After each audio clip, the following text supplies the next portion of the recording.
Hi, it's me again with CorelDraw tips and tricks. Somebody sent me this graphic and they want to know how, and they admitted that they've watched some of the videos maybe like this and just can't quite get it. So I did it and it's pretty easy. You first need to start with a triangle and a big triangle. You don't want the lines to be, so I'm going to get the polygon tool on three-sided and I'm going to make a big triangle. That's probably too big. Kind of like I have here before. Let's make it just a smaller little bit. It's still 34 inches, but in relatively it's big. Now we're going to go to here and make it something thick like 2 inches. And maybe since I made it a little bit bigger, so make it 2.5. Then go to object and convert the outline to an object. And then left click, right click. Now, you've got to go, for this to work, you've got to go to object and break the curve apart. That makes these triangles separate because we're going to contour them separately. So I'm going to grab the outside one. I'm going to go to effects and contour. I'm going to contour like 0.4. That's maybe not quite enough. Let's just go 0.5, and who I'm doing it for can do what they want to do on that. And then grab the interior triangle and go to the inside 0.5. Now, probably doesn't have to do this, but I would select them all and go up to object and break the 4 objects apart. Then I'd go to select them all and I'd go to object, and this maybe doesn't make sense, but then I would group it together because a contour can mess you up. We're through with that. Now to kind of mimic what I did here, and you can see how much bigger I am already. Let me zoom in here. We want this triangle to be right down the middle. So I'm going to hit the plus key, start moving it, and then hold down the control button. And let's go to about there. Now, I'm going to move this out of the way. Let's get this triangle here, hit the plus key, and you can pretty much freehand this. And then wherever you want it, I mean, wherever you think, if you're trying to match the logo, you could actually superimpose the logo. Now, instead of, a lot of people, especially showing on Corel, will smart fill and then weld the smart fill away. I find it easier with for sure when you have an example. This black line goes all the way through here. Now, if you hold down the Alt key, you'll get a straighter line. So it goes to there and it stops. So immediately this goes across, holding down the Alt key, so it goes like that. Now, it's almost easier to do one triangle at a time.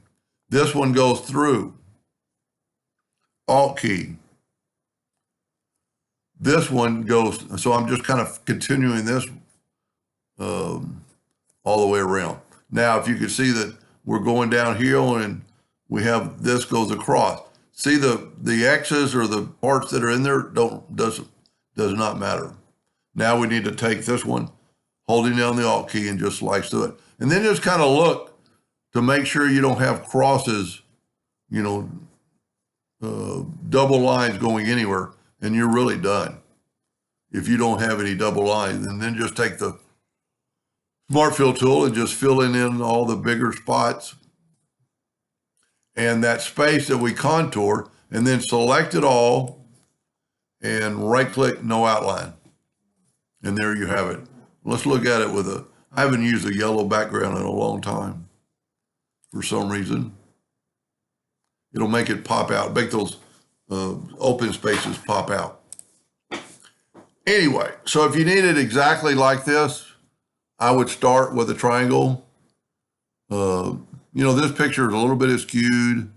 Maybe get it where the triangle's level and draw your triangle. That's an easy deal, especially if, this is actually like maybe on a shirt and kind of folded.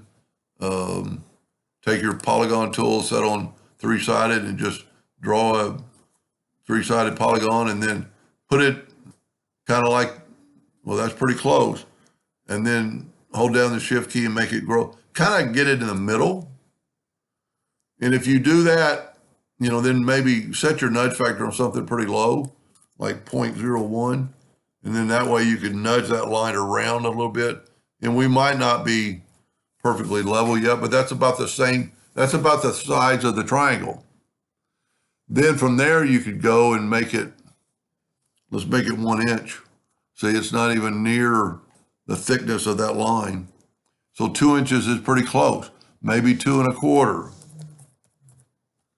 And just go with that. And then, you could actually put that one up there. You could actually just do this. I'm going to go ahead and go to object and convert it to an outline just so it'll be ready. I'm going to go ahead and, being all red might help. Control D to duplicate it. Don't hold down the control button until you start moving it.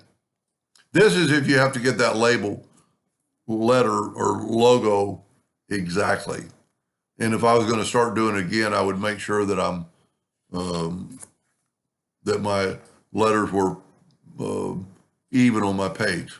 So then you just do that and left click, right click, take them away, put an outline around them with the contour tool. And that's what I would do. Now I would set my nudge factor up. Maybe this is how I should have done the video.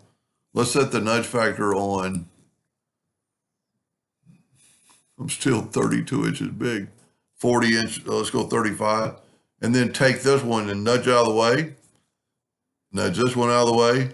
Go ahead and contour them and then just bring them right back. I hope that helped a little bit. Thank you for watching.